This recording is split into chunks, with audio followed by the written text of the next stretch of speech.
En uno de los viajes que hice a Río Grande, un primo me llevó a ver una de las iglesias más grandes de Río Grande. Una de las iglesias más grandes e influyentes de Río Grande. Más famosas.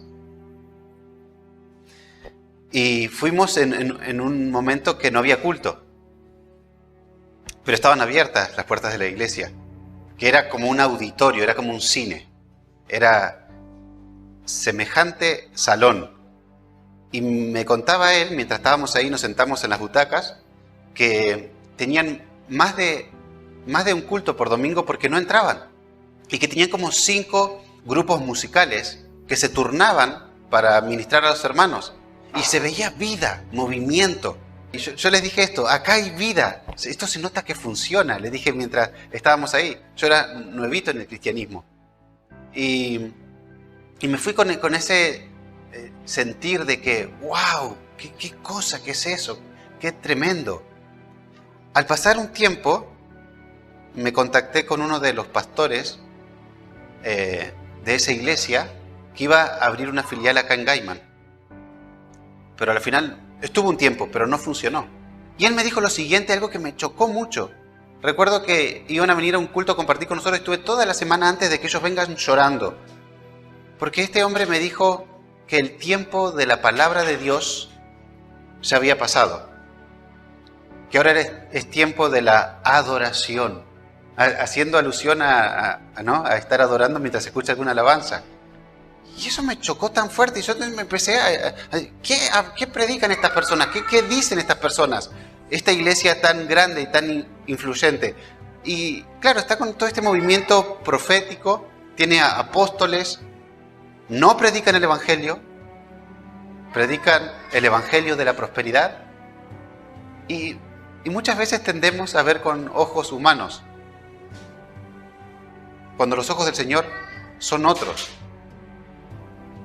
Y esto pasaba con Sardis, la iglesia que íbamos a leer en Apocalipsis. Tenía fama de que estaba viva. Tenía reputación de que estaba viva. Para la sociedad funcionaba. Para las personas funcionaba.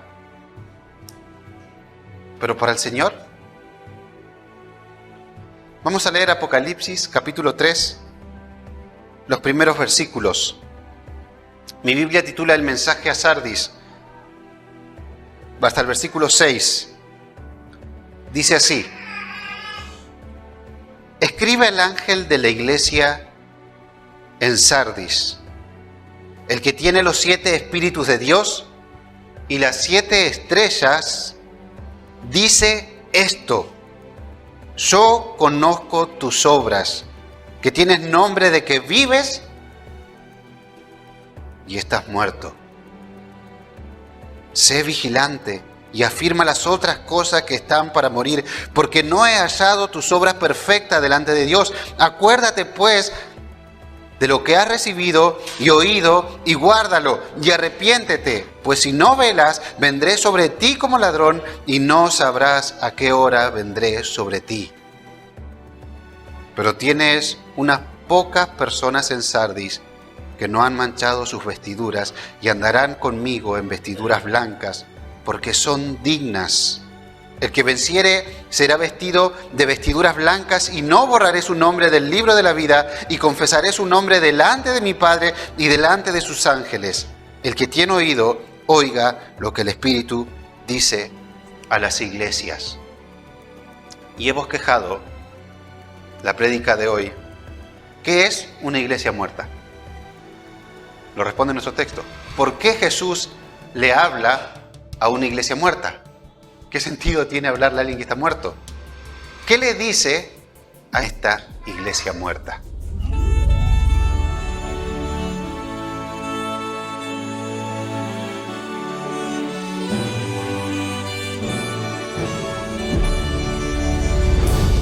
Bien, ¿qué es una iglesia muerta? Es una iglesia que tiene fama de estar viva, pero que no lo está. Que tiene nombre de estar viva. Los nombres antes eran algo muy importante. Por un nombre se definía la característica de algo. Y este tenía el nombre de estar viva, de que funcionaba. Usted era de la iglesia de Sardis y ya tenía una garantía. De la iglesia de Sardis. Pero no funcionaba. Para el Señor estaba muerta. Era como los fariseos. Fariseos tenían nombre de santidad, intérpretes de la ley, pero no interpretaban la ley. Le agregaban a la ley sus costumbres, las tradiciones la ponían al mismo nivel, no enseñaban lo principal de la ley, porque Jesús fue un maestro de la ley. Y Jesús mostró que el hombre es un pecador con la ley.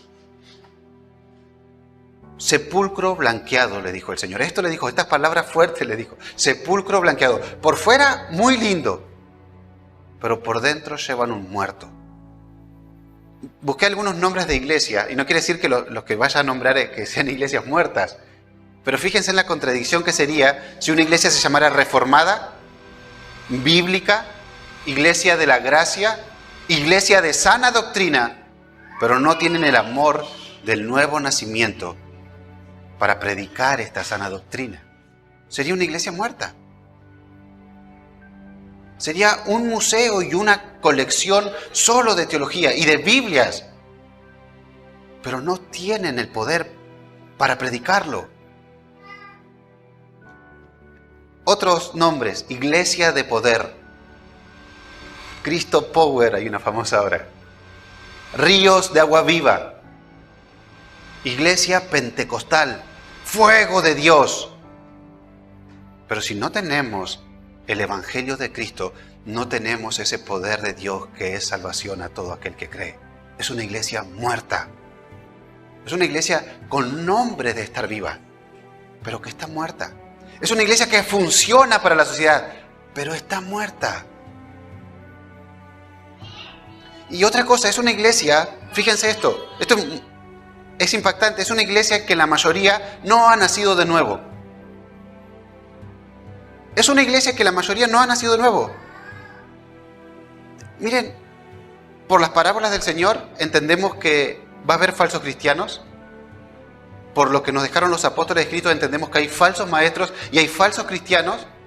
Y entendemos que ninguna iglesia es perfecta, que estamos en perfección y que además hay falsos que un día se irán de la iglesia, o si no se van, delante del trono van a ser juzgados por el Señor.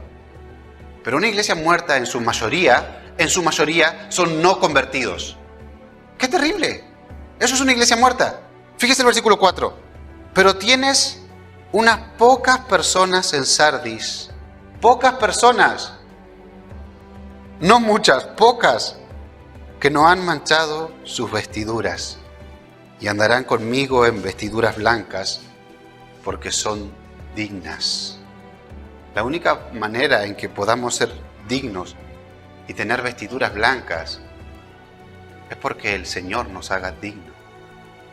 Es porque el Señor nos dé esa vestidura y nos dé la capacidad para preservarla hasta el fin. Así que esto es una iglesia muerta, una iglesia que tiene apariencia de estar viva, que viene alguien nuevito como yo era, o alguien del mundo y dice, eso funciona. Pero el Señor por dentro no funciona, no tiene el Evangelio. La mayoría de los que están ahí no nacieron de nuevo. Eso es una iglesia muerta. Segunda pregunta, ¿por qué entonces Jesús le habla a una iglesia muerta? ¿Para qué gastarse el tiempo? Porque Jesús es misericordioso. Porque Él tiene fama de resucitar a los muertos.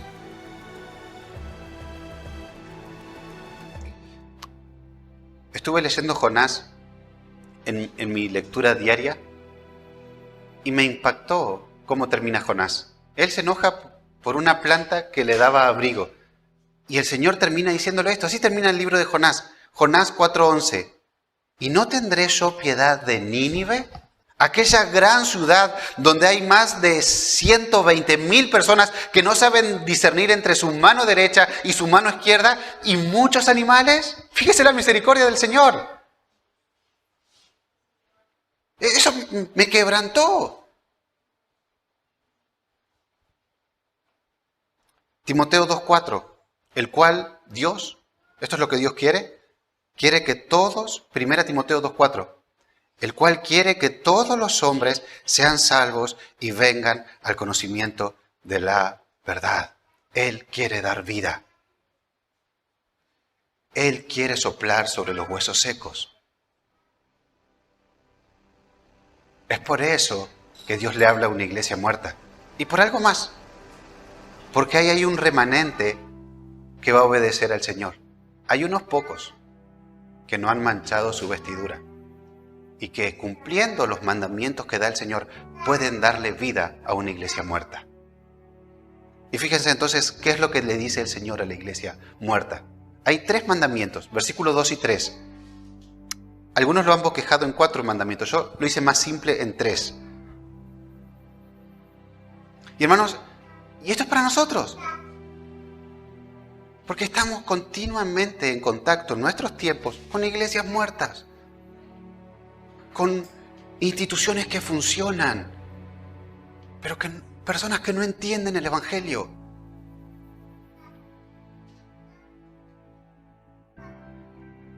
Versículo 2. Lo primero, sé vigilante. Sé vigilante. Estate despierto. Una iglesia muerta nos llevará a hacer cosas de muertos.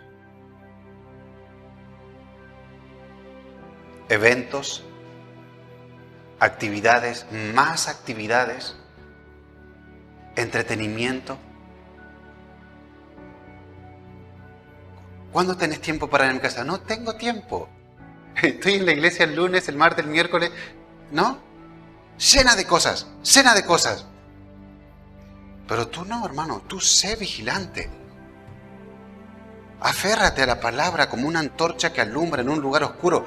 Ora al Señor. Si hay algo que debemos aprovechar ahora es en buscarle al Señor en oración. Busquemos al Señor. No busquemos más actividades, busquemos el rostro del Señor. Seamos vigilantes, estamos en tiempos peligrosos. Todos los días abre una iglesia nueva. ¿Cree que es una iglesia viva? Cambiaría la moral del valle si fuera una iglesia viva. Son iglesias muertas, llenas de actividades, de entretenimiento.